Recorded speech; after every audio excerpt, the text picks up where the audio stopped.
Bueno, ahora sí, mientras vamos admitiendo a los que están llegando. Gracias nuevamente por conectarse a este Zoom. Para nosotros es muy valioso. Hoy está presente Delphi, que es nuestra enóloga, responsable también de viñedo. Mi nombre es Romina, me estuve comunicando con ustedes por WhatsApp, soy responsable de comunicación de la bodega. Vicky, les decía, responsable comercial, hoy está de vacaciones, les deja saludos, se está reincorporando la semana que viene. Así que bueno, me dejó las indicaciones, me dijo, bueno, decirles que por favor pongan el vino al frío para los que van a descorchar, así tenemos la temperatura ideal.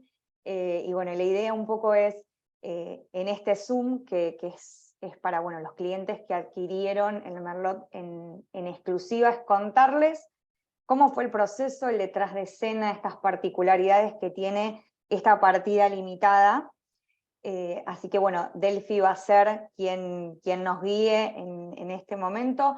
Les cuento que este año la bodega cumple 10 años, sus viñedos desde que fueron plantados. Delphi nos va a contar más. Y hace 2 años que estamos en el mercado, así que creemos que como clientes también son clientes fundadores, por eso cuando les compartíamos la encuesta, para nosotros tiene mucho valor la opinión. Así que les agradecemos a quienes ya la han respondido y esperamos también las respuestas de los demás. Ya para empezar y darle el paso a Delphi, yo les quiero mostrar un videíto. Sé que en las redes ya se va conociendo el lugar, pero bueno, mostrarles este lugar insólito en donde se llevan a cabo los vinos.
Bien, bueno, gracias. Ahora le damos el pase a Delphi, que nos va a estar compartiendo la presentación.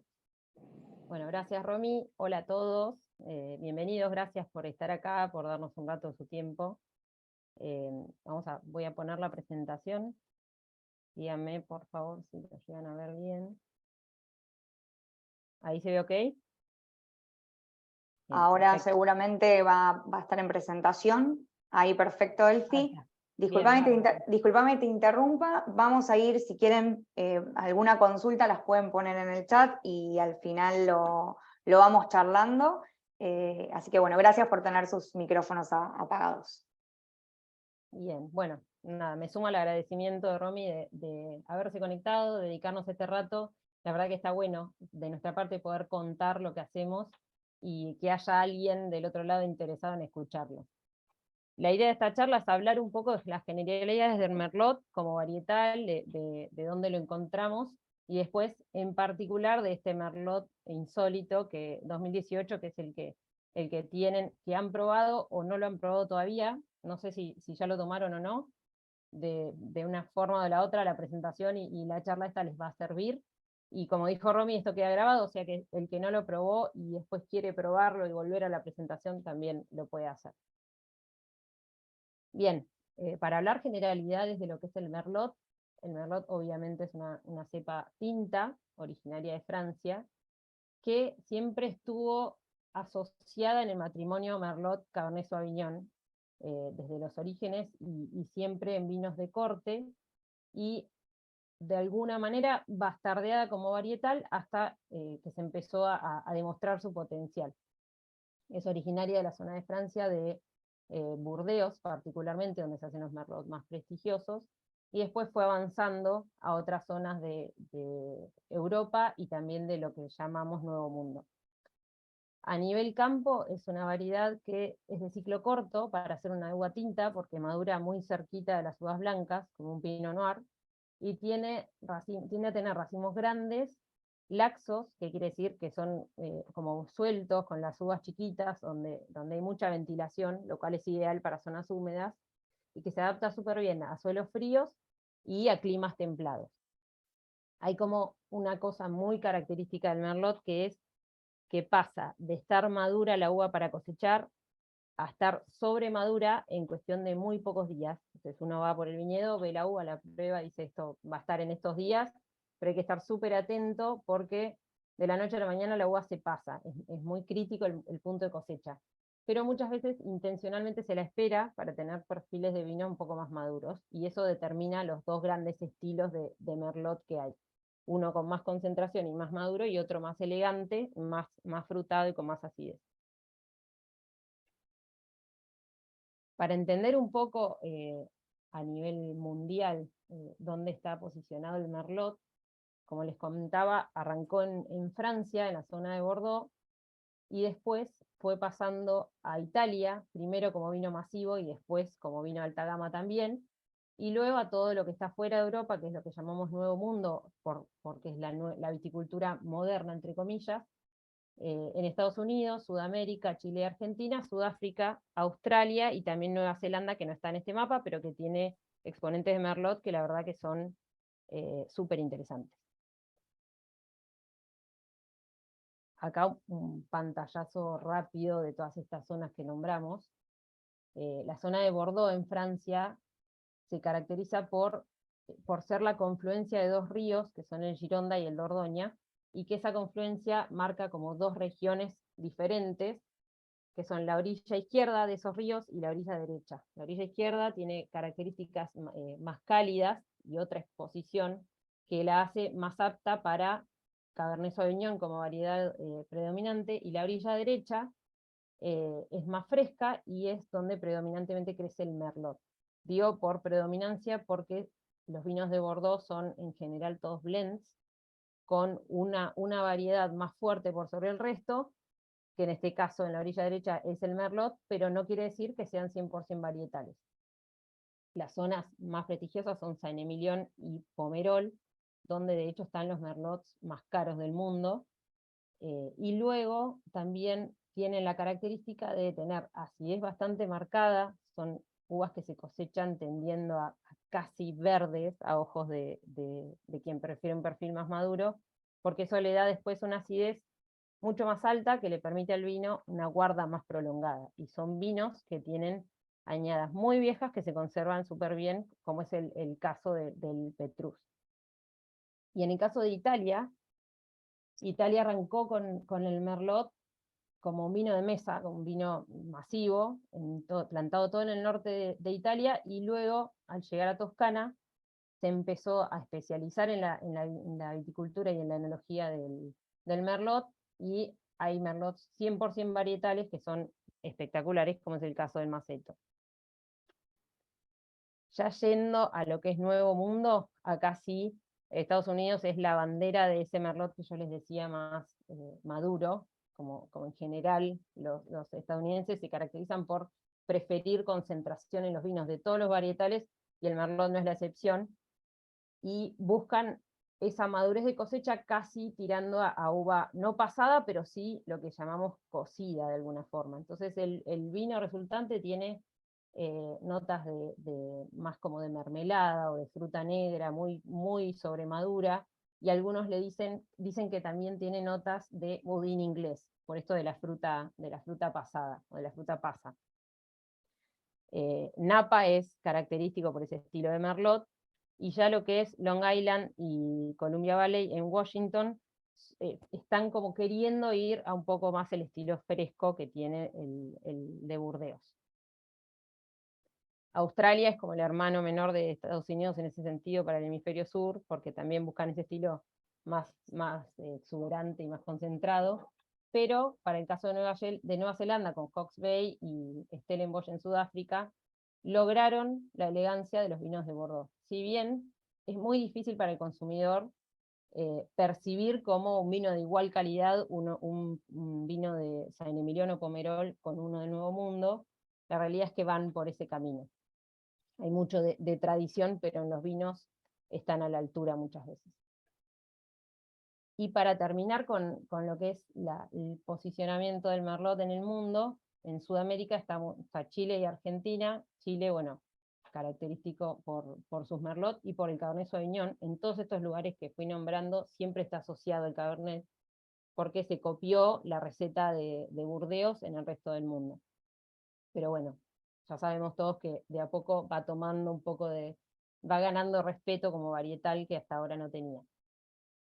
En Chile, el Valle de Maipo, Colchagua y Chapacoal son 3 zonas súper importantes, el Maipo sobre todo, que es muy cerquita de Santiago, y los otros 2 están un poco más al sur, más fríos, donde el Merlot siempre se posicionó como varietal de alta calidad, y lo que se descubrió hace muy pocos años es que los viñedos de Merlot están mezclados con uva Carmener, porque en aspecto de racimo y de hojas son muy parecidos, y por años los viticultores los confundieron.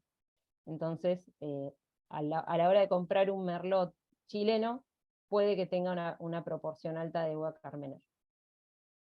Y en el caso de Argentina, sabemos que no somos conocidos a nivel mundial por nuestro Merlot, porque bueno, por la razón de que se posicionó la cepa bandera, el Malbec, y ocupan de alguna forma el mismo nicho en la elección del vino, pero no deja de ser un país súper interesante por los Merlot que puede generar.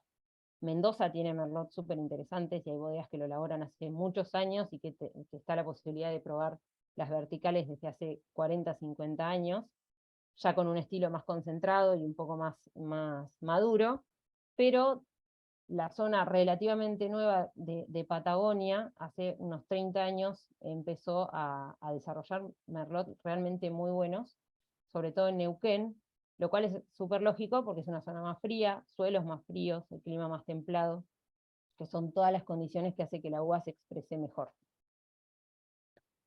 Y de Mendoza y Patagonia nos vamos a la provincia de Buenos Aires y a Balcarce en particular, que es donde nace este insólito Merlot. Y nada, nos enorgullecemos de hablar de Balcarce. No sé si ustedes son de la zona o todos saben dónde queda, pero bueno, estamos en el sudeste de la provincia de Buenos Aires, y en la bodega estamos particularmente sobre el extremo este del partido, digamos, muy cerquita del Océano Atlántico, ya limitando a lo que es el partido General Pueyrredón, que es donde está Mar del Plata. Balcarce es un partido grande que tiene un montón de heterogeneidad adentro, porque hay zonas más continentales hacia el lado de Tandil, zonas más marítimas para el lado de la costa, pero que después de muchísimo trabajo logramos que no solo nos nombremos como partido, sino que lo estemos nombrando como indicación geográfica, porque desde la bodega hace 3 años iniciamos todo el recorrido para sacarlo como IG, y en la mitad del año pasado el INB lo reconoció como indicación geográfica. ¿Esto qué significa? Que es, cuando el INB lo reconoce, quiere decir que el producto que sale de ese lugar tiene características que se dan porque estás en ese lugar y que no las tendría en otro lugar. Entonces, habla mucho de la importancia del terruño. Perdón, no sé si me hicieron alguna pregunta. No. Habla mucho de la importancia del terruño y del sello de procedencia. Y a su vez, fue un trabajo súper duro, porque requirió un montón de investigación de suelos, no solo de nuestro viñedo, sino de todo el partido de Balcarce, de todo el área delimitada como IG, historia demográfica, investigación geológica, de hidrología y de todo lo que se nos puede ocurrir. Un trabajo muy largo que involucró un montón de gente, y el hecho de lograrlo y de saber que mañana las bodegas que se quieran instalar en la zona lo tienen a disposición, la verdad que nos enorgullece un montón y nos hace sentir que aportamos nuestro granito de arena. Y la realidad es que Balcarce realmente es distinto a las otras zonas que se conocían, porque tiene un clima totalmente diferente, más templado que Mendoza, menos frío que lo que es la Patagonia, y con la alternancia esta de la influencia del océano y la influencia del continente. Nosotros que estamos al borde del partido, tenemos influencia oceánica, pero también tenemos influencia de estar un poquito más lejos. Entonces, ¿eso qué quiere decir? Cuando estamos pegados al océano, el agua hace que la amplitud térmica, por ejemplo, sea más baja, porque amortigua mucho los cambios de temperatura, que haya menos heladas, y al contrario, cuando nos vamos cada vez más adentro en tierra, que eso se le llama continentalidad, más extremas son las temperaturas, más cantidad de heladas hay, y nosotros estamos como en un punto intermedio. Tenemos la influencia del océano, de los vientos oceánicos, pero no tenemos, por otro lado, tenemos algunas heladas, no tenemos tantas, por ejemplo, como hay en Tandil, o incluso en zonas más yendo al oeste del mismo partido de Balcarce. Esto es una foto, un mapa satelital de lo que es el sistema de Tandilia, y ahí se ve dónde está posicionada la bodega. Esto es el sistema Tandilia, ya llegando a la costa, que toma otra forma porque las rocas son distintas a la zona de Tandil y de Azul. Entonces, como hay más roca sedimentaria, eso se fue erosionando con el tiempo, con muchísimo tiempo, porque estamos hablando de uno de los relieves más antiguos del mundo, de más de 2.000 millones de años de antigüedad. Entonces el viento lo que hizo es que esas sierras parezcan mesetas, porque son planas en la parte superior, y que los suelos que las rodean sean súper antiguos, muy profundos y muy diferentes también. Nosotros estamos ubicados a 53 kilómetros de Mar del Plata por la ruta, pero más cerca del océano en línea recta, y muy cerquita de lo que ahí se ve como punto panorámico, que se llama Puerta del Abra y que le da el nombre a la bodega, que es un espacio donde el sistema de sierras se corta, un corte natural, que antiguamente fue un curso de agua y ahora es donde pasa la ruta, y donde el viento oceánico agarra muchísima velocidad y nos impacta de todas las direcciones. Nosotros el viento lo tenemos de aliado en algunas cosas y nos desafía por otro lado, porque hace que, por ejemplo, tengamos más sanidad, porque hay más ventilación, que tengamos pieles más gruesas en las uvas, porque es como un mecanismo de defensa para la evaporación del agua, y lo mismo pasa con las hojas. Entonces tenemos más color en las uvas tintas. Por otro lado, nos obliga a manejarlo para que los brotes no se quiebren con cortinas vegetales y con mallas. Entonces, por eso también elegimos el nombre de la bodega, pensando en algo que sea un sello distintivo. Y acá en este viñedo es donde empezó la historia del Merlot, bien desde el inicio de la bodega. Lo que decía Romy, este año cumplimos 10 años desde la primera plantación, que fue en el 2013, y el Merlot formó parte de esa primera plantación, como parte de la primera apuesta, si se quiere, de la bodega. Se lo pensó por todo lo que dije antes, de ser una variedad adaptada a climas templados, a suelos fríos, de racimo suelto, de hojas sueltas, súper adaptable a zonas húmedas y más frías, y por el ciclo corto, porque nada, para poder llegar a cosecha antes de que el otoño se pusiera muy frío.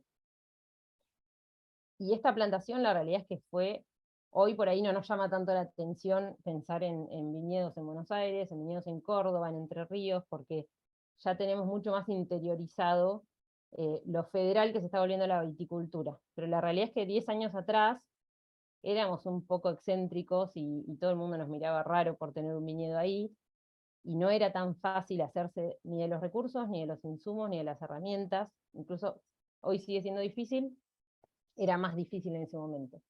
Y bueno, este viñedo lo plantamos con gente de la empresa donde pertenece la bodega, de otros campos ganaderos o agrícolas, donde obviamente nadie sabía nada de viticultura. Sí había lambradores que nos ayudaron a hacer las espalderas, y a su vez en este campo, en el vallecito, en la finca donde está el viñedo, no teníamos nada, no teníamos a nadie, había un casero, pero que para regar 3 hectáreas de viñedo, la verdad que estaba bastante difícil. No había tractor tampoco para tirar un carro, entonces, nada, fue un súper desafío. Incluso las primeras plantas que pusimos, se plantaron en el fondo del pozo de plantación unas perlas de gel absorbente, con el mismo gel que se usa, que tienen los pañales de los bebés adentro, que se pone suelto en la cama de la plantación, para que eso absorba todo el riego del primer riego que le habíamos dado y vaya alargando ese agua a medida que la planta la necesite. Tratando de ingeniárnoslas, pensando en que no íbamos a poder pasar regando todas las veces que quisiéramos. Y bueno, desde ese lugar a hoy, la verdad que está bueno recordar esas cosas porque son las que nos hacen ver de dónde partimos y a dónde vamos llegando y todo el camino que nos queda por recorrer. Bien. El merlot, como les dije, lo plantamos en 2013 y la primer cosecha la tuvimos en el 2015.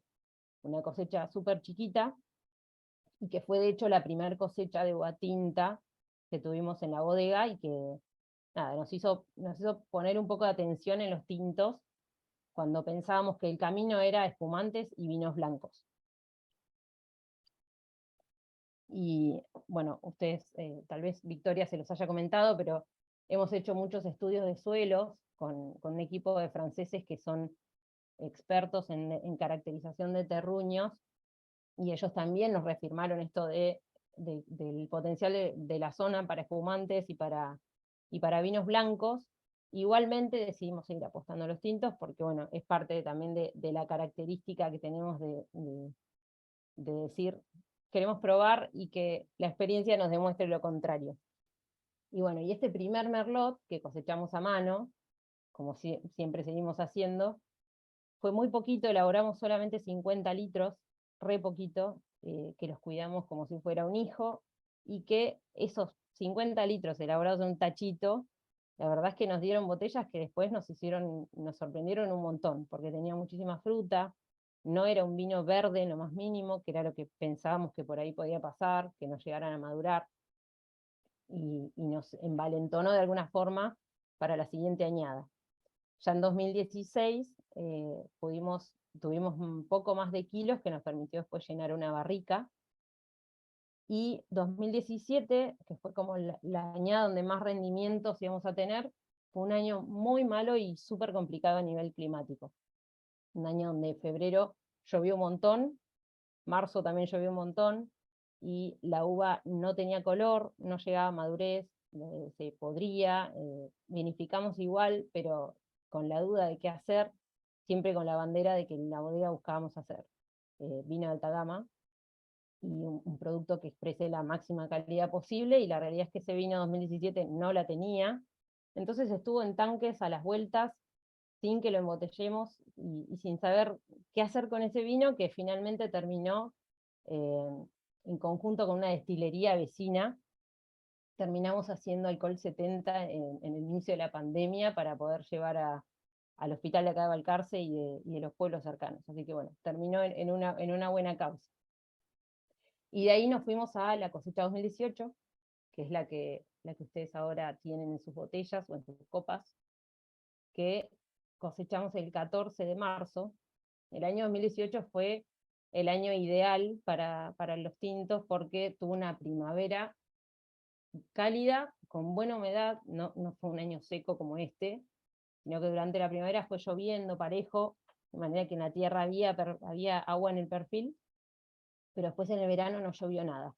El verano fue súper seco, y el otoño fue muy largo. Esto quiere decir que no es que tuvimos un marzo súper caluroso, sino que empezó el otoño en marzo y se prolongó hasta fines de marzo, y eso hace que la uva vaya madurando sin arrebatarse, con buena acidez, ganando azúcar, ganando madurez de pieles y de semillas, pero sin perder acidez. Entonces cosechamos, la verdad, que uva súper equilibrada.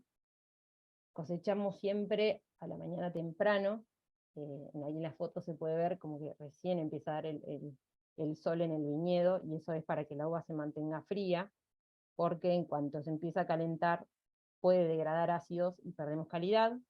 Y después la cosecha manual siempre. La mayoría de nuestros procesos son manuales, porque es un viñedo chico y porque lo preferimos así también.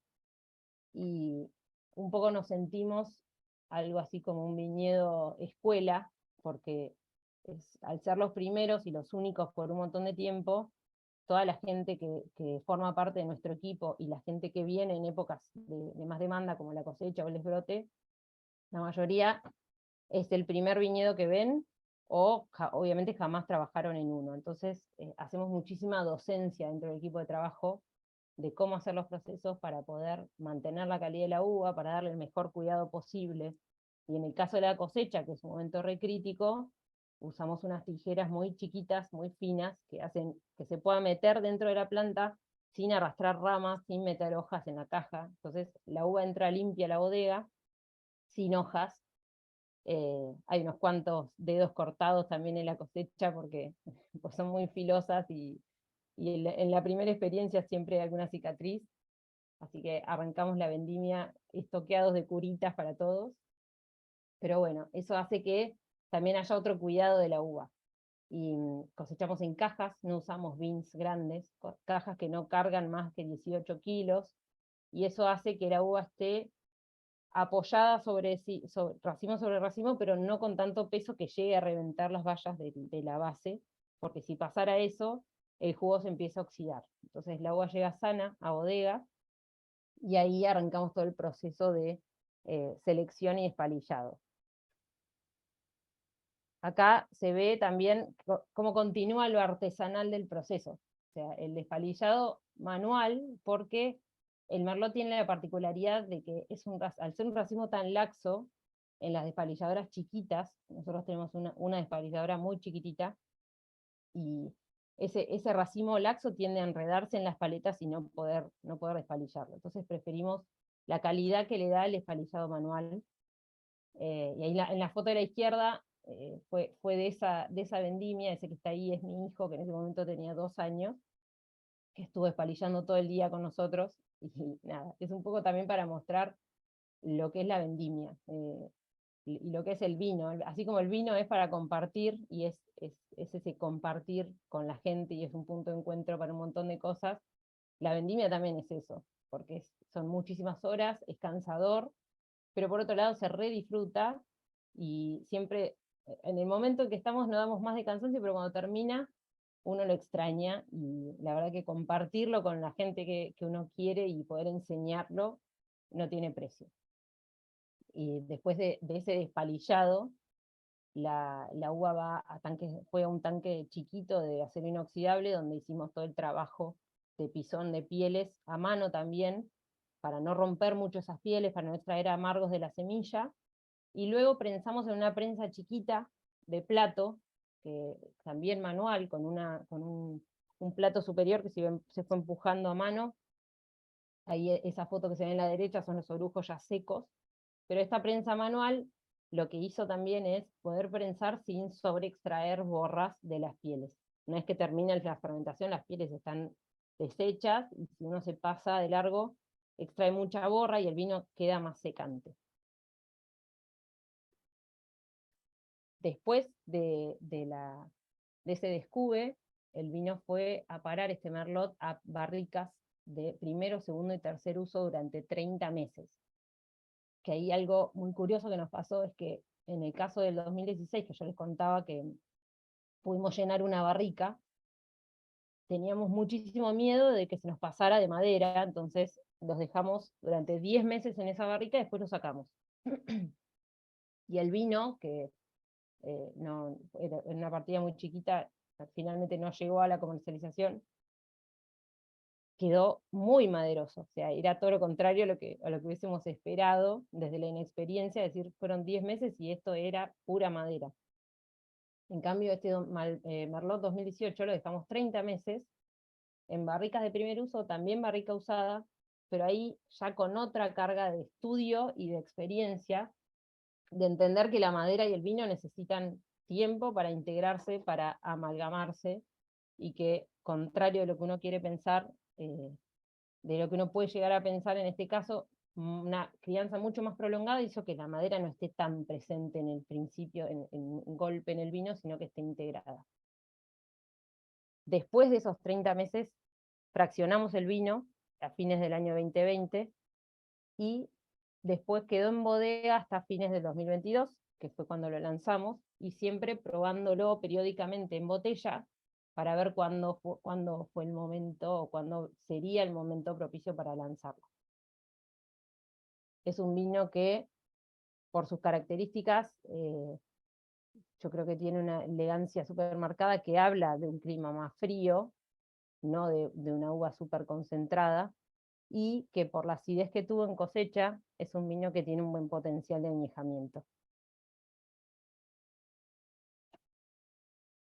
Y habiéndoles contado eso, quería cerrar con esta foto y nada, ver si tienen alguna pregunta o comentario que quieran hacer, pero que es una foto que a mí me encanta porque es justamente de esta primer cosecha 2015 de Merlot, donde si uno se detiene a mirar hay un montón de cosas que llaman la atención. Y lo principal es, toda esta gente que está acá en la foto es gente que trabajaba en ese momento en la compañía, muchos administrativos que vinieron a cosechar de Buenos Aires, mucha gente de otros campos, pero somos 1 millón y cosechamos 9 cajas de uva, que no llegábamos ni a levantar una caja cada uno, y sin embargo todos teníamos una ilusión que se ve en las caras de feliz cumpleaños, o sea, de esta primera cosecha y el entusiasmo del proyecto que se concreta y el sueño que de a poco va avanzando. Corríamos por la misma hilera con una caja, capaz que éramos 3 con la misma caja, y de ahí salieron estos 50 litros que les contaba de 2015, que nada, nos hicieron querer seguir apostando más. Así que, nada, les agradezco este rato de haber escuchado, y así como todos ellos, muchos siguen estando, otros ya no están, pero todos dejaron huella y vamos dejando huella. Lo mismo pasa también con quienes van probando los vinos y los hacen parte de su experiencia, así que ustedes también son parte de esta historia de la bodega, como dijo Romy, desde el inicio y de todo lo que esté por venir.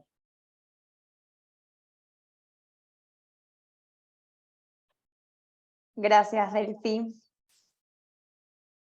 Bueno, ahí veo que hay una mano levantada, así que puedes desmutearte.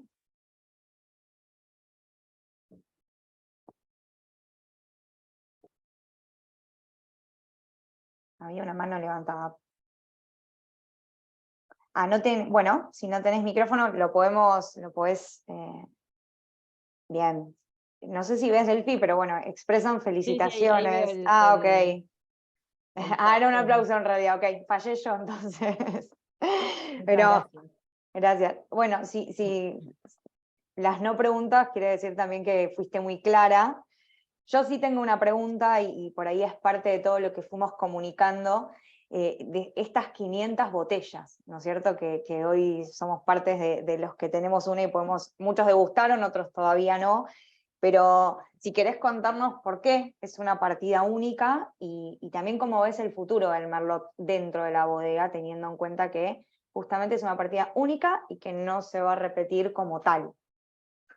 Bien, es buena la pregunta, como yo les decía, les hice toda la historia 2015, 2016, 17, 18, y en 18 paramos, pero también porque fue parte de este desarrollo del resto de la bodega, del resto de los cepajes que estuvimos conociendo, del Merlot en todas sus versiones, y también de dónde está el futuro de la bodega, que eso yo lo veo yendo cada vez más hacia la máxima expresión del terruño, que sería tener vinos de parcela, pudiendo elaborar partidas incluso más chicas que las que hacemos, pero de vinos que realmente sean distintos entre sí. Estamos trabajando en esa línea de hacer vinos de parcela, y el Merlot en ese sentido no es la excepción. Entonces, como no nos apura nada y queremos esperar la mejor versión, vamos practicando y ensayando en estos vinos de parcela. A su vez, hay parte de este vino 2018 Merlot que quedó, que aún está en bodega, en barricas. Ya tenemos algunas barricas, no se fraccionó el 100%, justamente por esto de que el Merlot es una variedad que se lleva súper bien con las crianzas largas, y quisimos dejarlo para probarlo. O sea que veremos qué va pasando con eso, pero siempre poniendo el foco en lo experimental y en la búsqueda de la máxima calidad. Yo creo que el camino va por ahí. Gracias, Delphi. Ahí nos preguntan cómo se distribuye el tiempo entre las barricas, ¿no? De primero, segundo y tercer uso. cómo se distribuye el tiempo, en realidad Sí. todos van a barrica la misma cantidad de meses, pero en distintas proporciones. En este caso, el 40% del vino fue a barrica nueva, y el resto a barricas de segundo y tercer uso, y recién el assemblage de todas esas barricas se hizo al final de la crianza. Fernando, si contestamos la pregunta. Hablabas recién, Delphi, de este espíritu explorador, de ir ensayando y ir viendo, ¿no?, todo lo que el terruño tiene para ofrecer, y ahí nos están diciendo que el Yardo de Velo es uno de los preferidos también de quienes están del otro lado, así que eso también viene de la mano. Sí, totalmente. Bueno, justo en el caso particular del Yardo de Velo, nada, yo comentaba el objetivo principal de la bodega es tratar de sacar la mejor expresión del terruño, y el Yardo de Velo, si se quiere, no va por esa línea, porque alguien me dijo una vez que en el caso de los vinos con crianza biológica, uno es el terruño, o sea, el terroir es el hacedor de ese vino. Pero me parece que igualmente es algo distinto, que busca conectar con las bases, con las tradiciones, y es un producto único, entonces por todos lados sigue teniendo la identidad de la bodega. Y me alegro que lo disfruten porque también es uno de mis favoritos. Ahí estoy leyendo otra pregunta, cómo influyen los factores ambientales en el perfil del vino en comparación a los otros merlots. Ahí yo creo que todas esas características que fuimos charlando, de las temperaturas, la cercanía al mar, las sierras, etc., hacen que sea un vino mucho más de este estilo bordelés, elegante, de climas templados, que de la concentración. No solo porque buscamos eso en la cosecha, sino porque, por ejemplo, las sierras nos garantizan una temperatura durante la estación y un reflejo de la radiación solar que hace que maduren bien las pieles sin sobrepasarse, y madure bien la semilla, que es lo más importante, porque si no madura la semilla, el vino tiene carácter herbáceo, queda como con un sello más inmaduro. Pero por otro lado, el estar en una zona más templada nos permite jugar un poco más con esa ventana de cosecha y que no se nos sobrepase la uva, y preservar todas las notas más de fruta roja o de notas mentoladas o herbáceas, en el buen sentido, que hacen que el vino sea más elegante. Bien. Y por último están preguntando qué agua utilizamos para el riego, ¿desde dónde? Usamos agua de pozo, de perforación. Ahora sí tenemos riego, no como en ese primer año, y es agua de una perforación que tenemos cerca del viñedo, que de hecho no nos alcanza para regar todo el viñedo, entonces el agua la llevamos a una represa grande, y desde la represa regamos por goteo y tenemos control antiheladas por aspersión. Bien. Bueno, si tienen alguna otra consulta, mientras tanto, yo sé que nuestros clientes son exploradores, que saben, que van buscando información, así que ¿querés contarnos del clon? ¿Qué clon es el Merlot? Un poco interiorizar en esto. Sí, justo tenés una mano levantada, no sé si quieren hablar, Federico. Sí. Muchas gracias, ¿qué tal? Excelente la explicación. La pregunta es, ¿qué hacen con las cosechas? Dijiste cosecha 2018, cosecha única que queda, pero la planta sigue produciendo. ¿Qué pasa con las cosechas 2019, 2020, 2021? ¿Qué es lo que va pasando con esa uva? Mirá, es una gran pregunta, porque lo que vamos haciendo es hacer vinificaciones, por ahí parciales, de la uva que vamos teniendo. También el Merlot es un gran componente, si bien en proporciones muy chicas, de los varietales, de componente de corte. Ustedes saben que en Argentina legalmente el varietal tiene que tener 85% del varietal para ser llamado como tal, pero el 15% restante puede ser cualquier otra variedad. Así que en nuestro resto de los vinos varietales tienen una proporción de Merlot mucho más chica, generalmente ronda el 2 o el 3%, pero que hace un aporte grande, y el resto vamos haciendo ensayos. Muchas gracias. No hay por qué.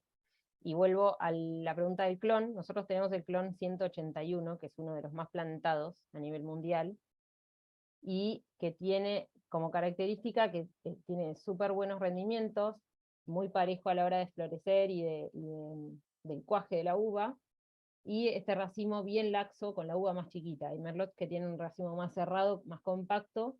En el caso nuestro, tiene la uva más chica y favorece muchísimo la ventilación los días que hay mucha humedad o los días que llovió.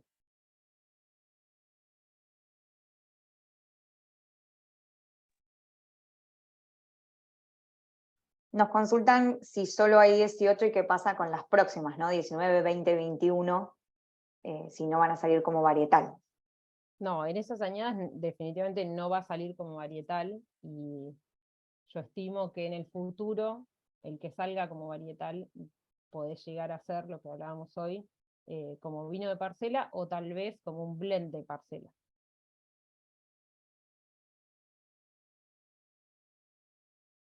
Ahí por ahí, no sé si hay alguien de los presentes que lo haya probado, pero por ahí estaría bueno tener nada, un feedback crudo y real de qué les pareció el vino, si les gustó, si no les gustó, qué le encontraron, si coinciden en lo que hablamos. Si lo quieren dejar escrito en el chat, nosotros la verdad que le damos mucha bolilla al feedback y a la opinión de los clientes.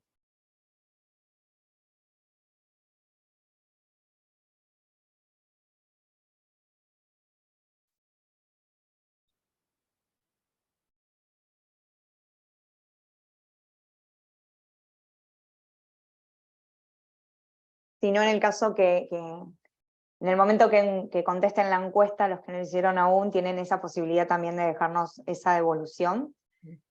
Así que también esperamos esto.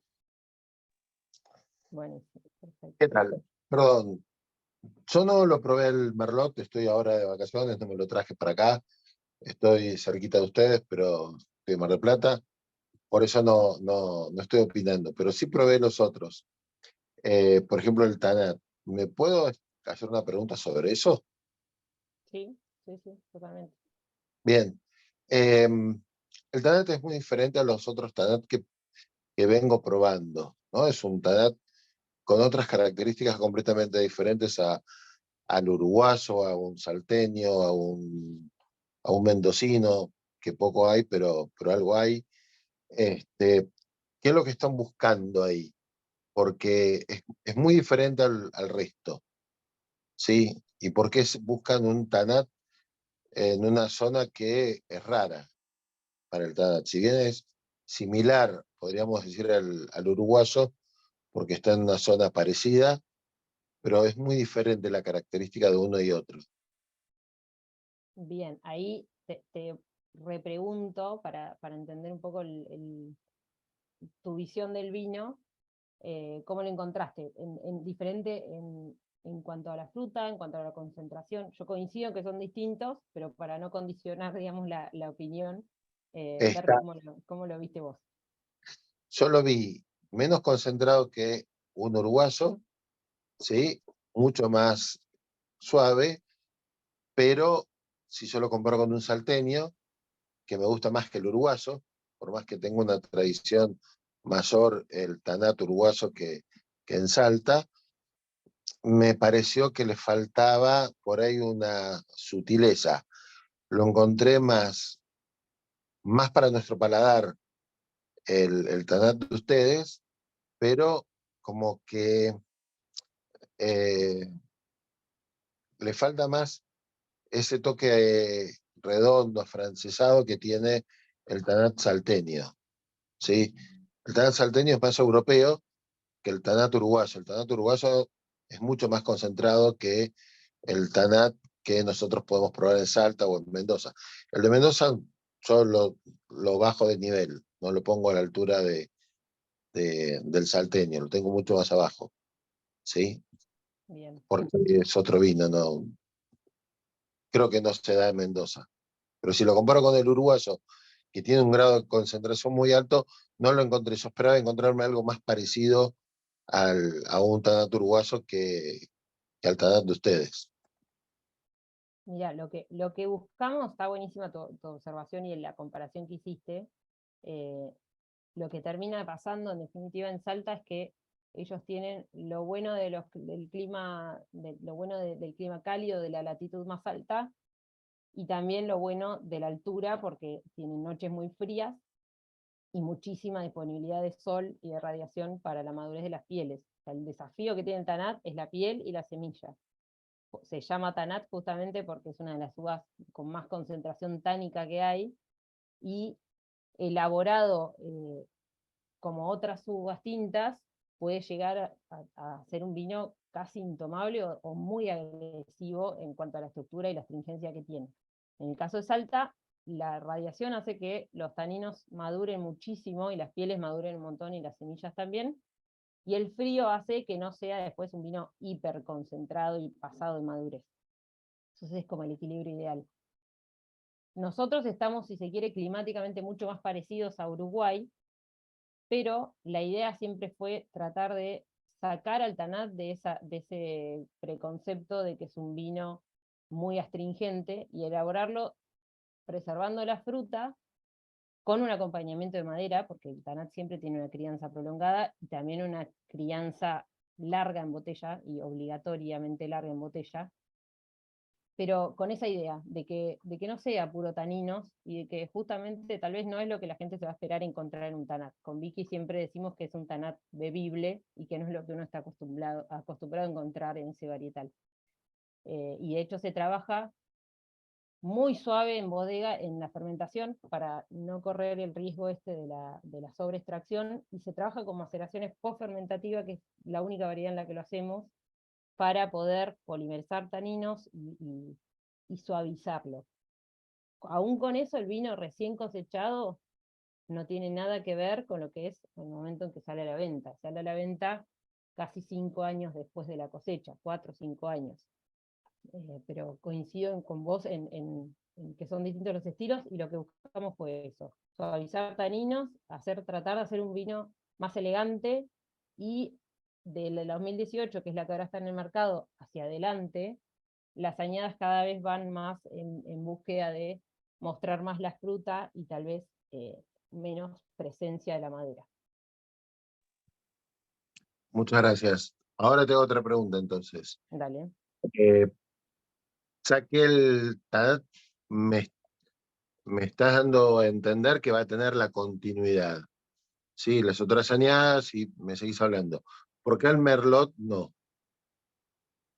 Porque no lo sabemos en realidad todavía. ¿Qué nos pasa con el Merlot? Que nos parece tan, a ver, como tan, tiene tanto potencial en tantas caras distintas, con lo que yo decía, como para elaborarlo como parcela, como para ser parte de un blend. La realidad es que los blends, como combinaciones, hay entre cepas 1.000.000, y uno no se da cuenta cuál es el resultado hasta que pasa tiempo. Es muy difícil decir cuál es la mejor versión del blend de Puerta de Labra, y eso lleva tiempo de trabajo. Y la realidad es que como bodega hay algo que siempre hemos dicho, y es que lo que no terminamos de convencernos de que es la mejor versión de eso en ese momento, no lo sacamos. Y en el caso del Merlot, está siendo parte de un trabajo de investigación que hace que no lo sigamos sacando como añada, pero como varietal en esas añadas mencionadas, pero que puede llegar a resurgir más adelante seguramente. Muchas gracias. No hay por qué.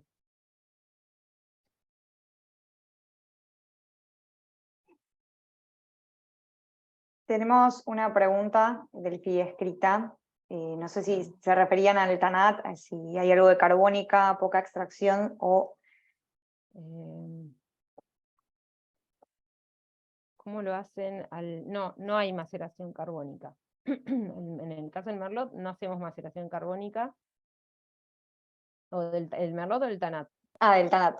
Perfecto, sí, estábamos hablando del TANAT.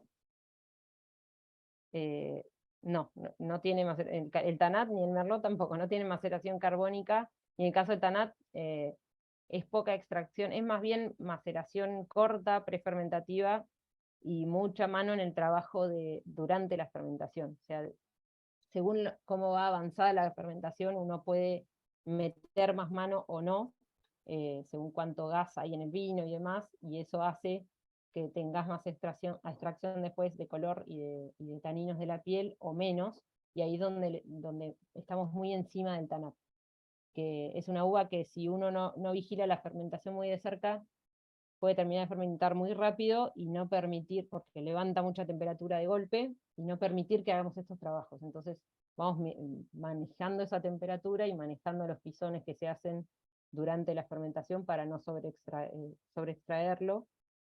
Pero obviamente el tanat es una variedad que, aunque uno lo trabaje poco, color siempre tiene. Entonces la clave está en no apretar semillas para no sacar amargos, y en no apretar demasiado la piel para no sacar taninos. Exactamente, pisones suaves, maceración en cortas y maceración post-fermentativa.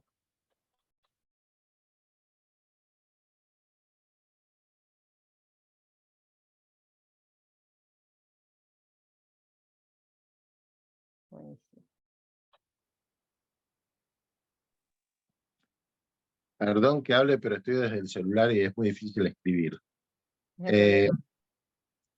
¿Cómo está distribuida la bodega en los varietales? ¿Qué porcentajes tienen de cada uno?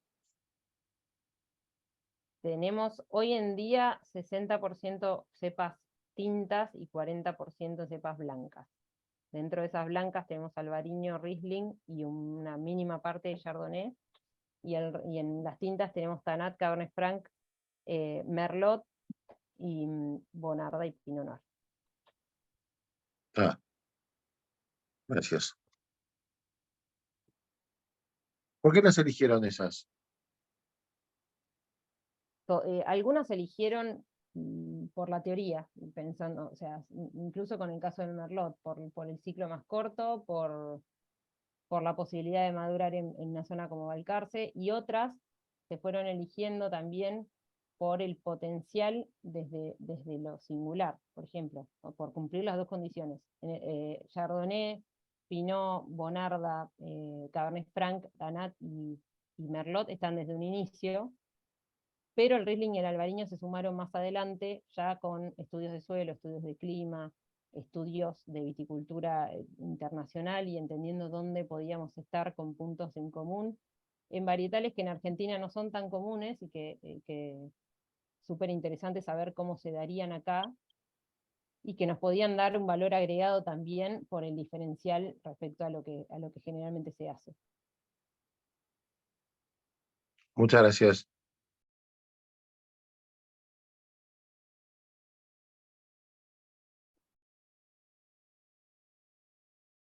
Están pidiendo un varietal del PI por chat. Ahí estoy viendo que me da risa, justo iba a contar que aparte de todas esas que nombré, hubo otras, como es el caso del Gewürztraminer, que la verdad que es una pena, porque es una variedad que tendría que haber funcionado súper bien, pero desde lo enológico en realidad, por la uva que podíamos llegar a sacar, pero con este tema del viento y de las neblinas de la mañana, nunca pudimos cosechar uva, nunca pudimos elaborarlo directamente.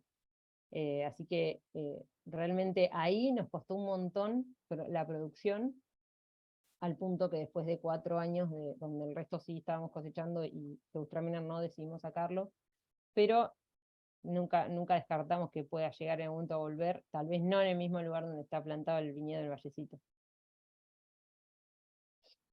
Sí, sí, sí, tal cual.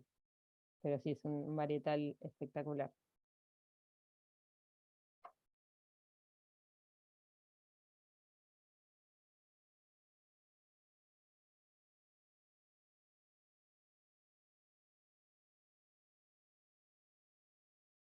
Bueno, gracias por la participación. Es súper enriquecedor el ida y vuelta, las preguntas también, desde el lado de la comunicación también hacer foco en estas dudas, consultas, ¿no? Que en esta etapa inicial de poder posicionar y contar de nuestra bodega desde este lugar insólito hacia otros lugares nos sirve un montón. Así que esperamos esos comentarios cuando los prueben. Sé que con Vicky siempre están en el ida y vuelta porque queremos eso, ¿no? Queremos escucharlos y que sean parte. Así que esta charla está grabada, seguramente luego se las enviaremos. Así que si no hay ninguna consulta, desde ya agradecerles por el tiempo. Creo que no quiero dejar a nadie afuera. Buenísimo, y de todas maneras, si surge alguna duda o alguna consulta después, nada, nos pueden contactar vía web o tienen contactos de Vicky, así que siempre estamos dispuestos. Muchísimas gracias. Gracias a ustedes por haberse sumado. Bien. Bueno, muchísimas gracias, que tengan una excelente tarde y seguramente nos estaremos encontrando, no va a faltar oportunidad. Gracias y hasta la próxima. Espero estar en la cosecha, la vendimia. Esperemos. Eso. Gracias, chau, chau. Chau.